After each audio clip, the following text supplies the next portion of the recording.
Everything that makes climbing an exercise in escapism and contentment was wiped away in seconds, replaced by a scene of pain and terror. In this video, we'll take a look at everything you need to know about the 2022 Cerro Torre tragedy. The Cerro Torre receives its name from its pointed and delicate silhouette, which is joined at the top by a rime ice mushroom. It is one of the most well-known mountains in southern Patagonia, either for the fascinating stories it holds or for its undeniable beauty. Even Jim Bridwell admitted that it was a difficult mountain and that he was fortunate to have survived it, despite the fact that great titans have hung from its granite walls in an attempt to reach its summit and make their mark on the merciless mountain.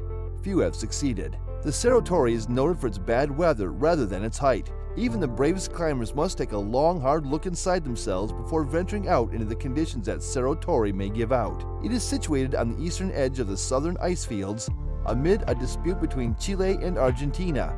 It is located within the El Chaltén range, and it was the second highest altitude of this group after the Fitzroy. Cerro Torre is a granite spire topped with an enormous mushroom formed not so much by falling snow as by the freezing of the humidity brought by the fierce winds from the Pacific and locked in the walls of this mountain.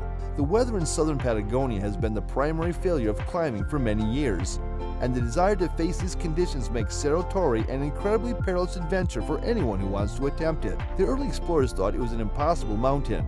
Cerro Torre has a rich climbing history that conceals many mysteries and preserves many achievements. On January 27th, two climbing teams accomplished separate, parallel new routes on Cerro Torre. An ice-frosted needle of rock, a shriek transformed to stone, in the words of Reinhold Messner, in Argentina, Patagonia, considered by many to be one of the most magnificent mountains on the planet. Any ascent of Cerro Torre should be celebrated, although first ascents are extremely rare. It's nearly impossible that both happened at the same time. Both are 4,000-foot routes that climb sheer granite, snow, and ice from the east face to the north face, ranking among Patagonia's most difficult alpine walls. The two teams, one made up of two Italians, Corrado Corapesci and Tomas Tommy Aguiló, and the other of three Italians, David Bacci, Matteo della Bordella, and Matteo Giga de Giacomo, had been climbing within 200 feet of each other for several days. The friends teamed up for the final 1,000 feet of the mountain, when the two routes converged, with Pesci in the lead. They all reached the summit within 30 minutes of each other that evening. This is not only a magnificent dream, but it is certainly the most beautiful, significant, and tough journey we have ever traveled in our lives, Bordella said. Opening these routes was a cause to live for Cora, as it was for me. However, these tremendous successes were shortly followed by tragedy, which stunned and grieved climbers all over the world. Pesci and Aguiló began rappelling the north face shortly after congratulating one another. They reasoned that the sub-freezing nighttime temperatures would provide some protection from rockfall and icefall as they descended. The other party planned to bivouac on the summit and rappel down the southeast ridge the next day. However, when Pesci and Aguiló rappelled in the dark, a big block of ice and rock fell from above, smashing the climbers. Pesci was severely injured and unable to move, whereas Aguiló was injured but mobile. The majority of their equipment had been washed away, including their satellite communication system. It's difficult to imagine a more vulnerable and frightening situation. The only conceivable alternative for Aguiló was to stabilize Pesci and continue down alone, but with no margin for mistake. The descent was brutally slow due to injuries such as a punctured lung, broken clavicle, and ribs, as well as the limited gear he had left. By that evening, nearly 24 hours after summiting, they still had 1,000 feet of rappelling to do to reach the glacier. Bordella, Bacci, and Giacomo had reached the base of the wall by then, exhausted from their climb, and were shocked to learn of the disaster. A rescue team had already been dispatched and was on its route to the face, where Bordella deployed his drone to determine Aguiló's location. Then, in a nearly superhuman effort, he led the rescue group back up 7 pitches of steep and treacherous terrain to reach Aguiló before a storm hit. While the others assisted Aguiló in his descent, Bordella and Roger Shaley, a Swiss alpinist, remained atop the wall in the hope of finding Pesci. Corrado Pesci's rescue mission came to an end on January 29th, when a drone discovered his lifeless body in the snow. Pesci and his companion, Tomas Aguiló, had been severely injured in an avalanche on Cerro Torre. Aguiló was rescued after descending, but Pesci's injuries were so severe that he couldn't move. When the weather closed in and made it impossible for a helicopter to enter that tough area, it sealed his death. Aguiló is still in the hospital and is in stable condition. Meanwhile, the windy conditions persist. The winds are so fierce that they can be felt all the way down in El Chaltén. Carolina Cotto of the El Chaltén Rescue Center had stated that a group of Pesci's friends planned to travel to El Chaltén to assist in the recovery of his remains. Renan Ozturk, a climber and close friend of Pesci's, announced on Facebook today that Jonathan Griffith, a climber and close friend of Pesci's, will attempt to recover his body during a brief window later this week. Earlier attempts had failed, despite a massive community effort due to the severe Patagonia weather and the climber's tough location.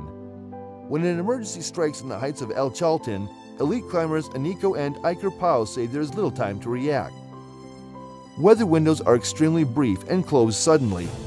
Another issue is that potential rescuers on the mountain are usually weary from their own difficult climbs. These needles are incredibly tough to work with. Climbers on vertical cliffs cannot be picked up by helicopters. There are few realistic options for possible rescuers. Aniko Pau further claims that it implies having to repeat a perilous climb on routes where only a few individuals have previously accomplished. In instances like this, however, everyone mobilizes, including the Argentine rescues, the Army helicopter, and the climbers in Patagonia.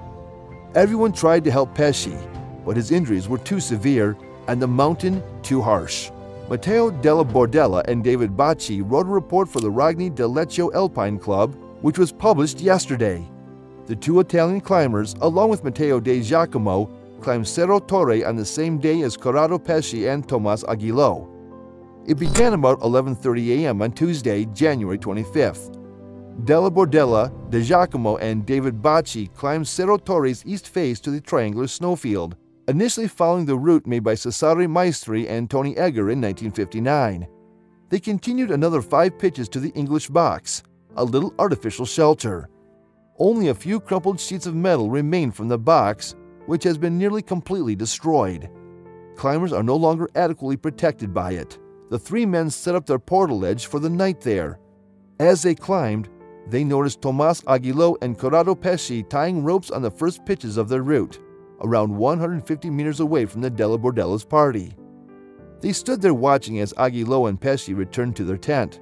After a long day, Della Bordella, Bacci, and De Giacomo arrived at the British Dida route on Wednesday, January 26th.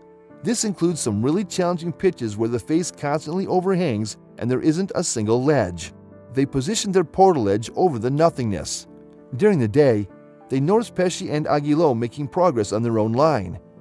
Pesci and Aguiló came to a halt on a ledge approximately 50 meters to the right of the English box. The next day, January 27, Della Bordella and his 2 colleagues climbed Cerro Torre's north face. They met Pesci and Aguiló there. Both groups decided to join forces for the final section because they were climbing a new path and only 300 meters left to the top of the tower. Pesci was the first to finish, followed by Aguiló and the 3 Italians. Pesci and Aguiló arrived at the summit at 5 p.m. The 3 Italians arrived half an hour later. The 2 groups exchanged summit congratulations.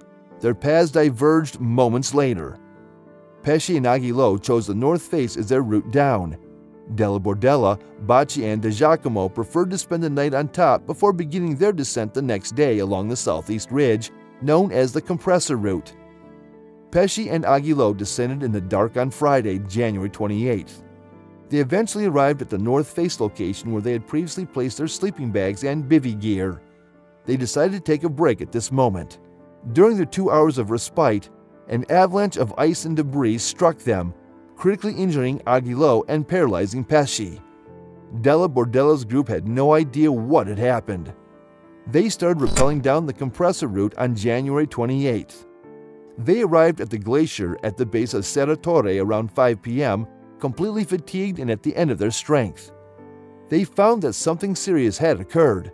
Another party of climbers on the glacier informed them of Pesci and Aguiló's misfortune.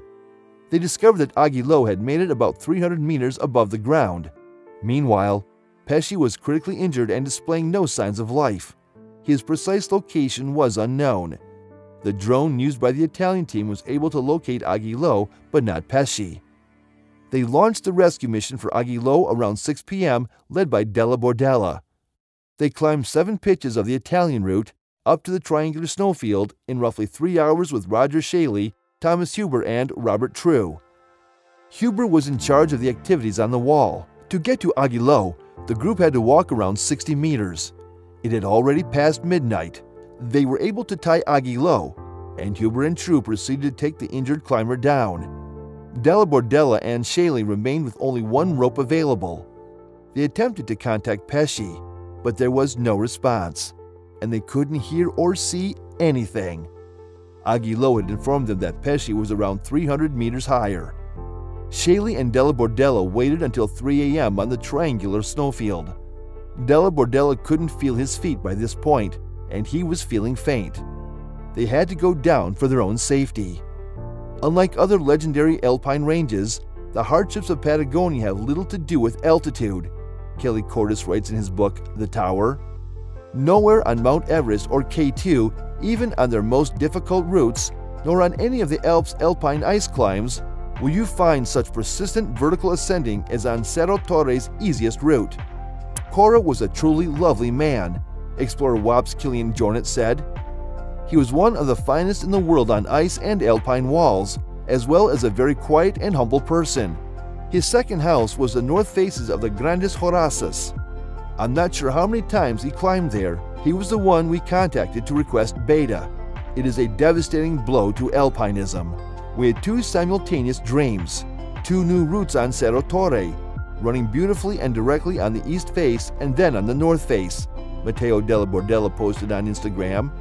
Pesci was an alpinist who has all facts and no smoke. In the midst of his emotional roller coaster, there is only tremendous regret for the death of one of the world's best alpinists and a friend we admired. Brothers in Arms was the name given by Della Bordella, Bacci, and De Giacomo to their path. One of the most true, pure, and humble mountaineers of all time was Corrado Cora Pesci. He didn't just complete massive climbs quietly, he was also encouraged and motivated by the successes of others. Everyone adored and admired him. While the world was drawn to Pesci's resume, it was the quality of his friendships and his enduring personality, his generosity, curiosity, compassion, and drive that will be remembered and lost. And with that being said, it's time to end our video. Subscribe to the channel for more amazing videos like this. We'll see you with another interesting video.